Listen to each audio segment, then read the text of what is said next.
রাস্তাটা একসময় ছিল অনেক পরিচিত।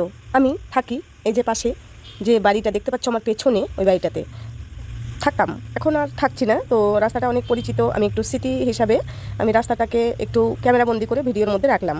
তো চলো বন্ধুরা, আজকে আমি মানে কোথায় যাচ্ছি দেখো। আর এই রাস্তাটায় আমি আবার কবে আসবো বলতে পারছি না। তো এখন আপাতত আসছি না, তাই শেষ একটা ভিডিও করে নিলাম। দেখো এই রাস্তাটা জঙ্গল আর জঙ্গল। এই রাস্তাটা হেঁটে হেঁটে হেঁটে হেঁটে আমি যেতাম আমার কাজের জায়গায়, যেখানে আমি কর্মসূত্রে থাকতাম। তো সেখানে এই রাস্তাটা দিয়ে আমি যাই। আর ওই পেছনে যে পাশে একটা কাকিমা ছিল, তো যাই হোক কথা বলেছি আমি, এটা মিউট করে আমি তো নিজের ভয়েসটা করছি, এখন কথাগুলো শোনা যাচ্ছে না। এই রাস্তাটা দিয়ে দিয়ে দিয়ে দিয়ে আমি আমার কাজের জায়গাতে যেতাম। রাস্তার চারপাশে ছিল ঘন জঙ্গল।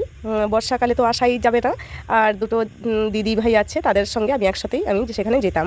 এই যে আর প্রচুর রোদ উঠেছে, সে ছাতা মুড়ি দিয়ে আমি তারপর যাচ্ছি, দেখতেই পাচ্ছ। এটা হচ্ছে আমার রাস্তাটা খুব চেনা চেনা মনে থাকবে, ওই জন্য ভিডিওটা আমি একটু করলাম, বুঝতে পারলে। আবার কবে যে আমি রাস্তাটাতে যাব সেটা তো বলতে পারছি না, ওই জন্য আমি ভিডিওটা করে রাখলাম, তোমাদেরকে একটু শেয়ার করলাম যে আমি কোন রাস্তাটা দিয়ে হেঁটে হেঁটে যেতাম। আমি তবে এই এলাকাতে আমার কাজের জায়গাতে কর্মসূত্রে যেখানে থাকি সেখানে আমি থাকি এই এই এলাকাটাতে।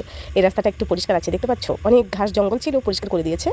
আমি এবার মেন রাস্তাতে উঠবো, এটা গ্রাম থেকে মেন রাস্তাতে উঠবো, দেখতে পাচ্ছ। যাচ্ছি, চলো এবার চলতে চলতে যাই। আর হচ্ছে কি বন্ধুরা, হয়তো মাঝে মধ্যে যাবো, কিন্তু জানি না কবে আমরা প্রত্যেকটা মানে দিন যেতে পারবো। কি সপ্তাহে 6 দিনই সেখানে যেতাম, কাজের জায়গাতে, কর্মস্থান যেখানে। তো এখন যেতে পারবো না আপাতত।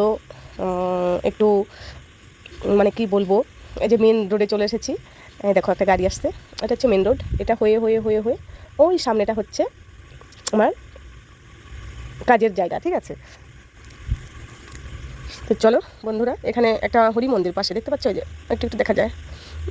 তো যাই হোক, খুব কষ্ট লাগে, দুটো শালিক পাখি, শালিক না পায়রা যেন, যাই হোক। তো আমি এই রাস্তাটা একটু ক্যামেরাবন্দি করলাম।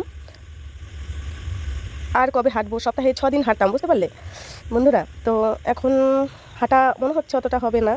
এখন জানি না কবে আবার যেতে পারবো কি না আদেও, তাও বলতে পারছি না। তো সবাই ভালো থেকো। আমি চলে এসেছি প্রায়, দেখো এই যে পাশে বিল্ডিংটা দেখতে পাচ্ছ, এটা ICDS সেন্টার। তো প্রায় চলে এসেছি। ওই যে ফুচকা কাকুর কাছে আমরা প্রত্যেকটা দিন প্রায় সপ্তাহে মানে খেতাম আর কি, ফুচকা খেতাম। আর ফুচকার সামনে ভেতরটাতে দেখা যায় না আমাদের কর্মস্থান, ঠিক আছে, কর্মস্থানের জায়গা। তো যাই হোক বন্ধুরা, ভালো থেকো। এই যে কাকুর সাথে একটু কথাও বলছিলাম, মিউট করা আছে তো কি বলছে বুঝতে পারবে না। তো যাই হোক, এই যে গেটটা দিয়ে ঢুকতাম। তো যাই হোক, এই দেখো পাঁচিলটা দেখা যায়। তো সবাই ভালো থেকো বন্ধুরা, আবার কোনো সময় যদি যাই তো দেখা হবে। কাকুটা হেসে দিয়েছে, দেখো কাকুকে জিজ্ঞাসা করছি, কাকুর ফুচকার গাড়ি দেখেছো। তো বন্ধুরা ঠিক আছে, বাই বাই, ভালো থেকো বন্ধুরা। আবার যদি দেখা হয়, দেখা মানে ওইখানে যাই তোমাদের সঙ্গে, ওইখানের বন্ধুদের সঙ্গে আমার দেখা হবে। তো যাই হোক, চলো টাটা টাটা টাটা। হ্যাঁ টাটা টাটা, সবাই ভালো থেকো বন্ধুরা, সবাই সবাই ভালো থেকো, টাটা।